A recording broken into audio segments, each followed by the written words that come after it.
안녕하십니까, 안영찬입니다. 이번 영상은 저당권에 관한 초핵심 정리입니다. 저당권에 대해서는 2문제 이상 출제되는 부분이고요. 물론 수험생분들이 어려워하시는 부분이죠. 근데 저당권 지나면 이제 계약부로 들어가겠죠. 좀만 참으시고요. 그리고 저당권에 대해서 필요한 것만 확실하게 정리하시면 됩니다. 자, 함께 공부하도록 하죠. 자, 일단 저당권의 개념이죠. 대표적인 약정담보 물건이에요. 따라서 저당권 설정 계약을 하고 등기함으로써 저당권이 성립되게 됩니다. 대표적인 약정담보 물건인 거죠. 자, 설정 계약에서 우리가 주의할 점이 있습니다. 당사자인데, 일단 당사자는 저당권 설정자와 저당권자입니다. 근데 저당권자는 반드시 채권자이어야 해요. 왜냐하면 부종성, 수반성 때문에. 이에 반해서 저당권 설정자는 채무자일 수도 있고 제3자일 수도 있는데, 만약에 제3자가 저당권 설정자라면 이 사람 우리가 뭐라 그러죠? 물상보증인이라고 하는 거죠. 다시 말하면 원칙적으로 저당권자와 채권자는 같은 사람이어야 합니다. 부종성, 수반성 때문이죠. 다만 예외가 있어요. 물상보증인이라고 제3자는 이게 뭐가 있어요? 예외가 있는데, 자, 제3자 명의 저당권 등기는 원칙적으로 무효입니다. 왜냐하면 저당권자와 채권자가 같은 사람이어야 되는 거니까요. 다만 우리 판례한다면 3자 간의 합의, 채무자, 채권자, 제3자, 3자 간의 합의가 존재하고요. 또 이 제3자가 실질적인 의미의 채권자로 해석될 수 있는 경우에는 제3자 명의 저당권 등기도 유효하고 가능하다는 것이 우리 판례 입장이라는 거 꼭 기억해 두셔야 되겠죠. 그 다음에 저당권의 객체입니다. 참 시험에 잘 나오죠. 저당권의 객체는 부동산, 지상권, 전세권입니다. 동산에 대해서는 원칙적으로 저당권 설정할 수 없고요. 부동산에 대해서 설정하게 되는데, 주의하실 것은 지상권, 전세권과 같은 권리도 저당권의 객체가 될 수 있다는 거 주의하셔야 되겠죠. 자, 효력입니다.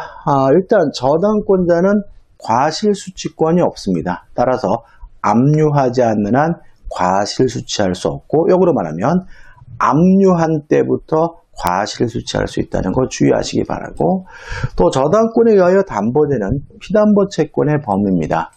자, 원본뿐만 아니라 이자, 위약금, 지연배상금과 실행비용도 저당권에 의해서 담보가 되는데, 항상 조심할 것은 이 지연배상금이죠. 지연배상금은 1년분에 하나여 담보가 된다. 이에 반해서 이자는 무제한이다. 제한이 없다는 거 꼭 기억해 두셔야 되겠죠. 그 다음에 목적물인데, 부합물, 종물에도 미칩니다. 따라서 저당권에 설정된 그 부동산에 부합된 물건이나 종물에 그 효과가 미치게 되는데, 항상 문제가 되는 것은 중축된 부분이죠. 자, 중축된 부분은 원칙적으로 부합이 됩니다. 따라서 저당권 효력이 미쳐요. 따라서 경매가 이루어지게 되면 경락에는 원칙적으로 중축된 부분에 대한 소유권까지 함께 취득하게 되는 거죠.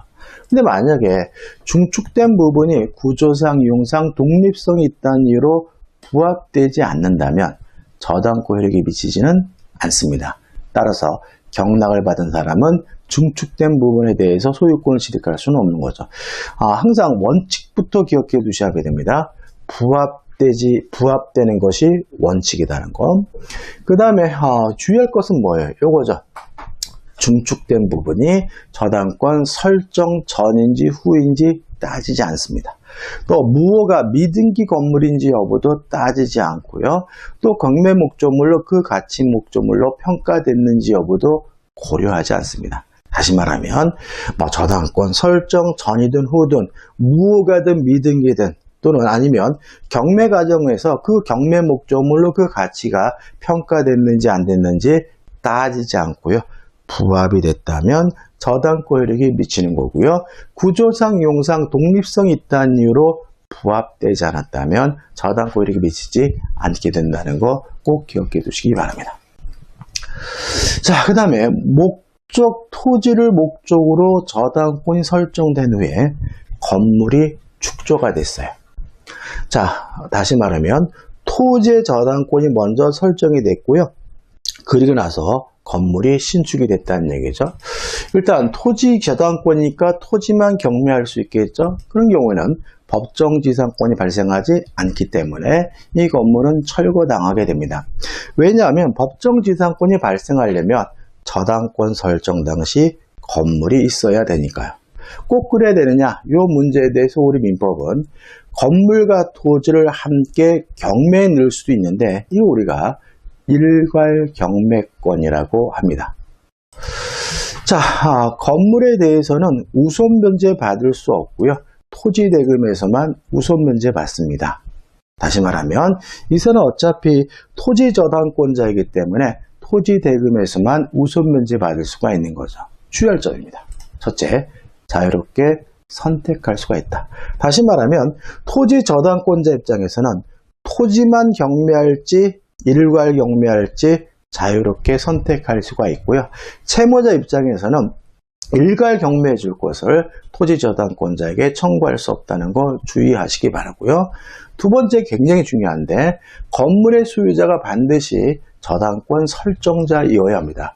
만약에 저당권 설정자가 아닌 다른 사람이 건물을 소유하고 있는 경우에는 일괄 경매가 인정되지 않는다는 거 꼭 기억해 두셔야 됩니다. 그 다음에 물상대입니다. 자, 예를 좀 들어볼게요. 을이 갑에게 1억 원을 빌려주고 갑소유 A 부동산에다가 저당권을 설정했는데 이 저당권이 멸실훼손 공용징수 됐어요. 자, 그러면 이제 저당권은 소멸될 위험에 처하고요. 대신 뭐가 생기냐면 가치 변형물이 생겨요. 뭐가 생기죠? 뭐 보험금이나 손해배상금, 수용보상금인 거죠. 자, 이런 가치 변형물이 지급되기 전까지 저당권자가 압류했다면 이 저당권은 소멸되지 않고 가치 변형물에 계속해서 그 효과가 미치는데 이 우리가 물상대의라고 하는 거죠. 자, 간단히 말씀드리면 목적물이 멸실되는 등의 이유로 저당권이 소멸될 위험에 처했을 때 그 가치 변형물에 계속해서 그 효과가 미치는 것을 우리가 물상대의라고 하는 거죠. 자, 정리해보죠. 자, 일단 물상대의가 인정되는 권리는 저당권뿐만 아니라 전세권자에게도 물상대의권이 인정됩니다. 다만 유치권자에게는 물상대의가 인정되지 않는다. 꼭 기억해 두셔야 되겠죠. 그 다음에 이러한 가치 변형물이 생겼을 때 기본 전제가 뭐냐면 저당권 등이 소멸될 위험이 있어야 된다는 거죠.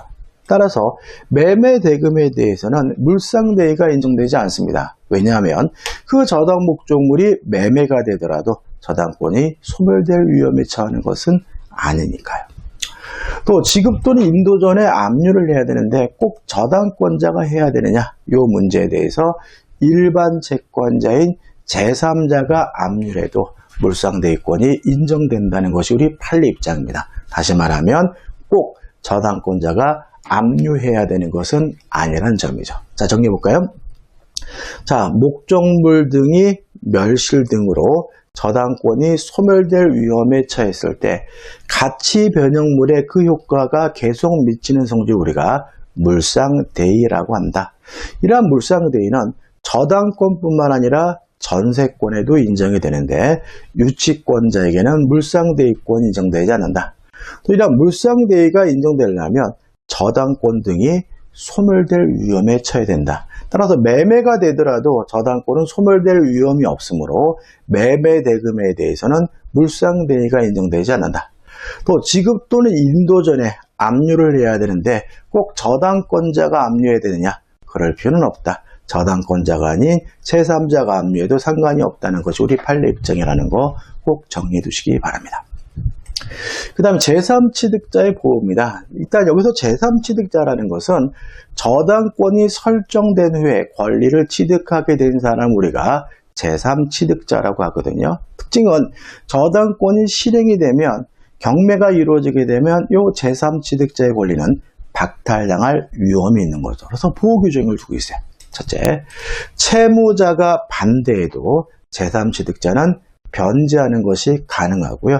변제한 후에 저당권의 소멸을 청구할 수가 있는데 유의하실 것은 변제기가 도래해야 된다.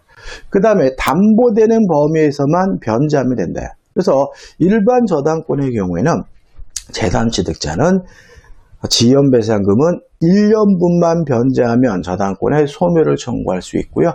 근저당권의 경우에는 채권 최고액만 변제하면 말소를 청구할 수 있다는 거 주의하시기 바랍니다. 두 번째, 경매인, 경락을 받는 것이 가능하고요. 세 번째, 제3취득자가 필요비 유익비를 지출했다면 필요비 유익비에 대해서 우선 상환받을 수가 있습니다. 이 제3취득자에 대해서 시험에 잘 나오고 있으니까 꼭 기억해 두셔야 되겠죠. 그 다음에 저당권의 침해입니다. 일단 저당권도 물권이니까 물권적 충후권이 인정이 될 텐데 저당권자는 스스로 점유하지 못하는 권리이기 때문에 반환 충후권은 없다. 방해 제거와 방해 예방 청구 합쳐서 방해 배제 청구는 가능하고요. 만약에 이러한 침해가 저당권 설정자의 고의 과실로 인한 것이고 이러한 침해에 의해서 담보 목적물이 담보 가치가 부족하다면 이때는 저당권자는 담보물 보충을 청구할 수 있어요. 유의하실 것은 담보물 보충을 청구하기 위해서는 저당권 설정자의 고의 과실이 필요하다는 거 주의하시기 바라고요. 또 채무자의 고의 과실로 인해서 저당권이 침해됐어요. 그러면 담보를 멸실 훼손시킨 거죠. 따라서 채무자는 기한의 이익을 상실하기 때문에 채권자인 저당권자는 즉시 변제를 청구하는 것도 가능하다는 거 꼭 기억해 두셔야 되겠죠. 자, 이제 특수저당권입니다. 일반 저당권 다 끝났어요, 여러분들. 자, 근저당이에요. 자, 근저당권은 뭐냐면 계속적 거래관계에서 발생하는 미래의 불특정, 불확정한 채권을 채권 채굴 범위 내에서 우선 변제받을 수 있는 담보물권 우리가 근저당권이라고 합니다. 일단 근저당권이 성립되기 위해서는 반드시 뭘 기재해야 되냐면 근저당의 기재와 채권 채구액은 반드시 등기를 해야 됩니다. 만약에 근저당의 취지나 채권 채구액을 기재하지 않는다면 등기할 수도 없고 등기되더라도 무효겠죠. 나머지 것들은 임의적 기재사항이에요. 등기할 수도 있고 안 할 수도 있는 거죠. 그 다음에 근저당권에 의해서 담보되는 채권은 미래에 불특정, 불확정한 채권이죠. 따라서 부종성이 완화되어 있어요. 그러니까 미래 채권이라는 말은 현재 채권이 발생하지 않더라도 근저당권이 성립할 수 있다. 또 불특정, 불확정한 채권 계속 증감 변동한다는 말은 중간에 채권이 빵원이 되더라도 근저당권은 소멸되지 않는다는 특징을 갖게 되는 거죠. 그 다음에 채권 최고의 개념입니다. 일단 최고액 한도 내라면 1년분이 초과되는 지연배상금도 담보가 됩니다. 자, 우리가 일반 저당의 경우에는 지연배상금은 몇 년분에 하나의 담보가 됐죠? 1년분에 하나의 담보가 됐잖아요. 근데 근저당권의 경우는 채권 최고액 한도 내라면 1년분이든 2년분이든 10년분이든 상관이 없다. 1년분을 초과하더라도 지연배상금이 근저당권에 의해서 담보된다는 거 주의하셔야 되고요. 그 다음 또 기억할 것은 실행비용이죠. 실행비용은 채권 최고액에 포함시키지 않습니다. 실행비용은 별도로 계산한다는 얘기죠. 그래서 채권 최고액에 실행비용이 포함되지 않는다는 거 꼭 기억해 두셔야 돼요. 그 다음 변제 후 말소 청구죠. 돈을 갚고 근저당권에 말소를 청구하는데 어디까지 갚아야 되느냐. 채무자는 실제 채무의 전액을 다 갚아야 된다. 다시 말하면 채권 최고액이 예를 들어서 1억인데 실제 채권액은 1억 2천이에요. 그러면 채무자는 얼마를 갚아야 되냐면 채권 최고액이 아닌 1억 2천을 다 갚아야지만 변제하고 말소를 청구할 수가 있는 거죠. 이에 반해서 제3취득자나 물상보증인은 채권 최고액 1억까지만 갚으면 근저당권에 말소를 청구할 수 있다는 거 꼭 기억해 두시기 바랍니다. 자, 채권 최고액 범위 내에서 우선 변제 받을 수 있는데 우선 변제 받으려면 채권액이 확정이 돼야 되겠죠. 자, 기억할 것은 뭐냐면 원칙적으로 경매 신청 시에 근저당권의 채권액이 확정이 된다. 다만 선순위 근저당권자의 채권액의 확정 시기는 경락이니 경락대금을 완납한 때다.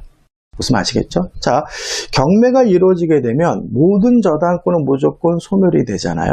그래서 경매를 신청하는 순간 채권액이 확정이 되고 그 채권액 범위 내에서 우선 변제받을 수 있는 거죠. 근저당권자는. 근데 자신보다 후순위 권리자가 경매를 신청한 경우에도 선순위 근저당권은 무조건 소멸돼야 되기 때문에 채권액이 확정이 돼야 돼요. 언제? 경락인이 경락대금을 완납했을 때인 거죠. 누가요? 선순위 근저당권자는이죠. 자, 채권이 확정이 되면 일반 저당권으로 바뀝니다. 따라서 확정 후에 발생한 원본 채권은 더 이상 근저당권에 의해서 담보되지는 않습니다. 다만 주의하실 것은 확정 전 원본 채권에 대한 이자 채권은 확정 후에 발생하더라도 근저당권에 의해서 담보가 된다는 거 주의하시기 바랍니다. 다시 말하면 채권이 확정이 되면 채권액이 결정이 되는 거죠. 따라서 그 후에 발생하는 원본 채권은 더 이상 근저당권에 담보될 수는 없는 거죠. 근데 그 후에 발생한 채권이긴 한데 어떤 채권이냐면 확정 전에 원본 채권에 대한 이자 채권이라면 확정 후에 발생하더라도 근저당권에 의해서 담보가 된다는 거 주의하시기 바랍니다. 자, 이제 공동저당입니다. 자, 마지막이죠. 일단 공동저당이란 건 뭡니까?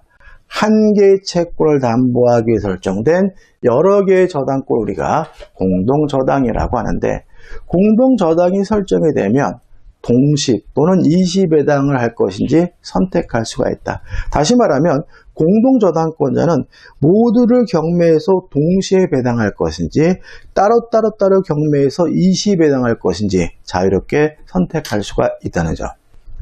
근데 만약에 공동저당권자가 동시배당을 선택했어요. 그러면 어느 물건에서 얼마를 받을지 그 분담액을 결정해야 되는데 원칙적으로 목적물의 가액의 비율로 분담액을 결정하게 됩니다. 그래서 이 가액의 비율에 따라서 분담액이 결정된다는 거 여기 은근히 시험에 잘 나옵니다. 그래서 산수 문제가 나오게 되는 거죠. 근데 예외가 있어요. 만약에 공동담보 중에서 공동저당 목적물 중에서 물상보증인 소유물이 존재하는 경우에는 가액의 비율에 따라서 분담액이 결정된다는 이 민법 규정이 적용될 수 없다는 것이 우리 판례 입장입니다. 그럼 어떻게 할 것인가? 이때는 채무자 소유물부터 선배당을 하고요. 부족액이 존재하는 경우에만 물상보증인 소유물을 배당하게 된다. 연습이 좀 필요하겠죠. 자, 여기까지인데. 자, 동시배당을 선택했습니다. 그럼 원칙적으로 목적물의 가액의 비율에 따라서 분담액이 결정이 됩니다. 다만 물상보증인 소유물이 존재하는 경우에는 가액의 비율에 따라서 분담액이 결정된다는 민법 규정은 적용될 수가 없고요. 이때는 채무자 소유물부터 선배당, 먼저 배당하고요. 부족액이 있는 경우에만 물상보증인 소유물에 대해서 배당을 하게 된다는 것이 우리 판례 입장이라는 것까지 꼭 기억해 두시기 바랍니다. 자, 일시배당을 했습니다. 따로따로 경매에서 따로따로 경매 배당을 받고 있어요. 이때는 공동저당권자는 전액 다 받겠죠. 그 배당된 그 물건으로부터 전액을 다 받게 되는데 문제는 후순위 저당권자의 권리가 침해를 받거든요. 그래서 후순위 저당권자는 공동저당권자가 일시배당을 하게 되면 공동배당 시 받을 수 있는 금액을 한도로 해서 공동저당권자의 권리를 대의하게 된다는 거 꼭 기억해 두시기 바라고요. 다만 대의 목적물이 채무자 소유가 아니라 물상보증인 소유라면 대의할 수가 없습니다. 그 다음 최근 판례인데 만약에 이것이 공동저당이 아니라 공동근저당인데 일시배당을 하게 되면 그 배당받은 금액만큼 채권 최고액에서 감액되게 된다는 거 주의하시기 바랍니다. 다시 말하면 A 부동산, B 부동산에다가 공동근저당이 설정됐고 채권 최고액이 1억이에요. 근데 A 부동산만 배당을 해가지고 여기서 5천만 원을 받게 되면 B 부동산에서 받을 수 있는 금액도 5천만 원까지다. 왜냐하면 공동근저당의 경우에 일시배당을 하게 되면 먼저 받은 금액만큼 채권 최고액이 감액되게 된다는 것이 우리 판례 입장인 거죠. 자, 공동저당에 대해서는 우리 민법의 유일한 계산 문제이기 때문에 연습이 필요합니다. 물론 연습하기 위해서 지금 제가 정리해드린 것은 일종의 공식과 같이 반드시 숙지해 두셔야 되겠죠. 그래서 일단 무슨 말인지 모르더라도 암기하시고 연습장을 펴놓으시고 문제 가지고 연습하시면 됩니다. 자, 이 영상 여기까지고요. 수고 많으셨고요. 여러분들 고맙습니다.